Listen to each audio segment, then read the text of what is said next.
এবার রাজ্য জুড়ে জনগণনার কাজ শুরু হয়ে গেছে। আপনি বাড়িতে বসেই মোবাইল দিয়ে অনলাইনে কয়েক মিনিটের মধ্যেই এই জনগণনার কাজ করে ফেলতে পারেন।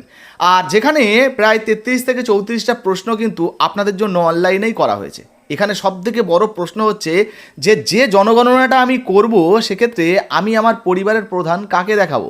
বাবাকে দেখাবো, নাকি আমি নতুন বিয়ে করেছি, আমার বউ আছে, একটা বাচ্চা আছে, আমি আমার এই 3 জনের পরিবারকে আলাদাভাবে সেন্সাসে দেখাতে পারবো? এই নিয়ে অনেক কিন্তু প্রশ্ন রয়েছে, মানে পরিবারের প্রধান কাকে করা যেতে পারে।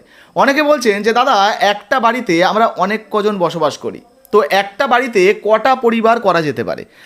একটা বাড়ির মধ্যে কি যদি 3টে ফ্যামিলি থাকে, তাহলে 3টে ফ্যামিলির ওই একটাই সেন্সাসে, মানে একটাই ভেরিফিকেশানে দেখাতে হবে, মানে মোট একটা পরিবারে দেখাতে হবে। অনেকে বলছেন যে দাদা, আমার বাড়ি আছে, কিন্তু ধরুন কারো রান্নাঘর আছে, কারো পায়খানা ঘর আছে, কারো ভাড়ার ঘর আছে, গুদাম ঘর আছে, এগুলোকে কি বাসযোগ্য ঘর হিসেবে দেখাতে হবে, নাকি এখানে যেটায় শুধুমাত্র আমরা শুই বা বসবাস করি সেটাকেই বাসযোগ্য ঘর হিসেবে দেখাবো? মানে একটা ঘর, দুটো ঘর, 3টে ঘর, এক্ষেত্রে কিভাবে আমরা দেখাবো? সেই সমস্ত কিছু প্রশ্ন নিয়ে আজকের এই ভিডিওটা, ছোট্ট একটা ভিডিও। এর মধ্যে কিন্তু আশা করি আপনাদের অনেক প্রশ্নের উত্তর এক এক করে আমরা দিয়ে দিতে পারবো। দেখুন, প্রথমেই যে প্রশ্নটা হচ্ছে যে পরিবারের প্রধান বা হেড কাকে করব। দেখুন, যদি আপনি মনে করেন যে আপনার পরিবার আলাদা, এক্ষেত্রে পরিবার বলতে কি বোঝায় সেটা কিন্তু বুঝতে হবে। এর আগে আমরা অন্নপূর্ণা যোজনায় আবেদন করার সময় দেখেছিলাম, সেখানে কিন্তু মেনশন করে দেওয়া হয়েছিল যে একই রান্নাঘর থেকে যারা যারা খাওয়া দাওয়া করে, রান্না করে, তারা কিন্তু একটা পরিবার। এবার ধরুন আপনার বাবা মা, তারা কিন্তু আলাদা রান্নাঘরে আলাদা করে খায়, এবং বিয়ের পরে আপনি আলাদা হয়ে গেছেন, আপনার বাচ্চা আছে, আপনার সংসার আলাদা, আপনাদের রান্নাঘর আলাদা, আপনাদের পরিবারটা আলাদা। সেক্ষেত্রে কিন্তু আপনি আলাদাভাবে ভেরিফিকেশান করতে পারবেন, মানে আপনি নিজেকে পরিবারের প্রধান দেখাতে পারবেন। অবশ্যই কিন্তু সেক্ষেত্রে আপনার আলাদা পরিবার থাকতে হবে। একই রান্নাঘর থেকে খান, একই যৌথ ফ্যামিলিতে আছেন, সেটা কিন্তু চলবে না। মোটামুটি হ্যাঁ, অনেকের মনে কিন্তু প্রশ্ন রয়েছে যে দাদা, একই বাড়িতে থাকি, এখানে আর পরের প্রশ্নটা আপনাদেরকে জানিয়ে দিই যে একই বাড়িতে থাকি, তো একটা বাড়িতে কটা পরিবার দেখাতে পারবো আমরা? আমার দাদার ফ্যামিলি আলাদা, আমার ফ্যামিলি আলাদা, আমার বাবা মায়ের ফ্যামিলি আলাদা।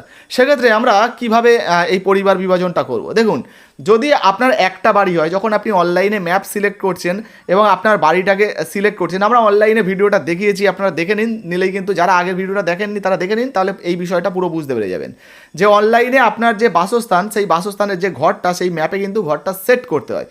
তো আপনি ধরুন একটা ঘর সেট করেছেন, এবারে ওই ঘরে আপনি আপনার পরিবার নিয়ে থাকেন, আবার আপনার দাদা বৌদি তারা তাদের পরিবার নিয়ে থাকে।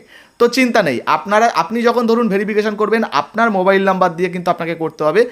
আপনি তখন আপনার নিজেকে মানে ওই যে অনলাইনে যখন ফর্ম ফিল আপ করবেন, তখন নিজেকে পরিবারের প্রধান হিসাবে আপনি সাবমিট করতে পারবেন, এবং আপনার পরিবারে মানে আপনার সঙ্গে যুক্ত ফ্যামিলিতে যে কজন রয়েছে তাদেরগুলো কিন্তু এন্ট্রি করতে, ধরুন আপনার টোটাল 3 জন বা 4 জন, সেটা কিন্তু এন্ট্রি করতে পারবেন।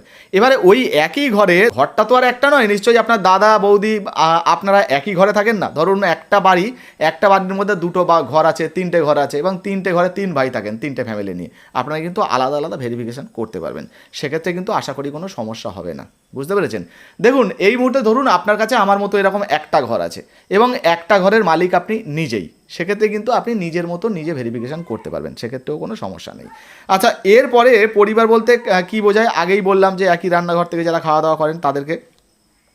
ম্যাপে বাড়ি সেট হচ্ছে না, দেখুন আপনি যখন অনলাইনে এই ম্যাপটা সেট করবেন না, সেট করার সময় এই দুটো আঙুল দিয়ে, এইভাবে দুটো আঙুল দিয়ে যেরকম জুম করে জুম আউট করে না, এইভাবে আপনি স্ক্রিনের উপরে টানবেন। টানার পরে ওইটা কী করবেন, হাত দিয়ে ওই স্ক্রিনে ঠেকিয়ে এইভাবে ঠেলে ঠেলে নিয়ে যাবেন যেখানে আপনার বাড়ি, সেই বাড়ির উপরে নিয়ে গিয়ে এই যে 4 কোণারে পয়েন্টটা রয়েছে, ওটা বাড়ির উপরে নিয়ে গিয়ে ছেড়ে দেবেন। দিলে দেখবেন ওইখানেই কিন্তু ওই লোকেশনটা সেট হয়ে যাবে। ঠিক আছে? সেট হয়ে গেলে তারপরে স্থান নিশ্চিত করুন, বা মানে বাসস্থান নিশ্চিত করুন, ওখানে ক্লিক করলে আপনারটা কিন্তু সেট হয়ে যাবে। আশা করি কোনো সমস্যা হবে না। এইবারে অনেকের প্রশ্ন রয়েছে যে আমার একটা রান্নাঘর রয়েছে, আমার একটা পায়খানা ঘর রয়েছে, একটা ভাড়ার ঘর রয়েছে, এগুলোকে কি আমি বাসযোগ্য ঘর হিসাবে, মানে আমার শোয়ার ঘরের মতো আর কি, বাসযোগ্য ঘর হিসেবে দেখাতে পারবো? মানে আমাকে কি দেখাতে হবে? না, এখানে কিন্তু পরিষ্কারভাবে বলা হয়েছে যে আপনার যে ঘরে ধরুন বেড রাখা আছে, খাট রাখা আছে, আপনি সেখানে থাকেন বা শোন, ধরুন আপনার দোতলা বাড়ি, নিচে একটা শোয়ার ঘর আছে, উপরে একটা শোয়ার ঘর আছে, সেক্ষেত্রে আপনি 2টো ঘর দেবেন। যদি আপনার ধরুন একটা শোয়ার ঘর আছে, একটা রান্নাঘর আছে, একটা পায়খানা ঘর আছে, তো সেক্ষেত্রে কিন্তু ওই যে পায়খানা ঘর, রান্নাঘর এগুলো দেওয়ার দরকার নেই। আপনার যে একটা ঘর, ওই একটা ঘরই মেনশন করবেন। বুঝতে পেরেছেন? এছাড়াও আপনার হয়তো নিজের মনের মধ্যে অনেক রকম প্রশ্ন রয়েছে। যদি কোনো প্রশ্ন থেকে থাকে অবশ্যই কমেন্ট সেকশনে কমেন্ট করে জানাবেন। এই সমস্তর পাশাপাশি অনেকেই জানতে চাইছিলেন যে দাদা অনলাইনে ভেরিফিকেশন করার পর কি আমাদের বাড়িতে আবার ভেরিফিকেশন হবে? হ্যাঁ, আপনাদের বাড়িতে আবারও কিন্তু সার্ভে আসবে, আধিকারিকরা আসবেন। এবার আপনি যে অনলাইনে আবেদন করেছেন, আপনার যে আইডি নাম্বারটা পাচ্ছেন, ওই আইডি নাম্বারটা আপনি স্যারেদেরকে দেখাবেন বা তাদেরকে দেবেন। তারা কিন্তু এন্ট্রি করে দেখে নেবে যে আপনি কী কী তথ্য দিয়েছেন, সেগুলোকে তারা ভেরিফাই করে নেবেন। যদি ঠিকঠাক থাকে তাহলে কিন্তু আর কিছু করার দরকার নেই, মানে তাদের আর কিছু করার দরকার নেই, তারা রাইট করে দেবেন এবং আপনার সার্ভেটা কিন্তু হয়ে যাবে। ঠিক আছে, এছাড়াও যদি এই সেন্সাস নিয়ে বা সার্ভে নিয়ে আপনার কোনো রকম কোনো প্রশ্ন জনগণনা নিয়ে থেকে থাকে, অবশ্যই নিজের কমেন্ট বক্সে কমেন্ট করে জানাবেন, কারণ আপনাদের মনেও আশা করছি অনেক প্রশ্ন রয়েছে। জানতে চাইলে অবশ্যই কমেন্ট সেকশনে কমেন্ট করে জানাবেন। ভিডিও ভালো লাগলে লাইক দিয়ে শেয়ার করে দেবেন। ফেসবুক থেকে দেখছেন এখনো পর্যন্ত ফলো করেননি, অবশ্যই ফলো করে পাশ থাকবেন। আর ইউটিউব থেকে দেখলে সাবস্ক্রাইব করতে ভুলবেন না। ধন্যবাদ।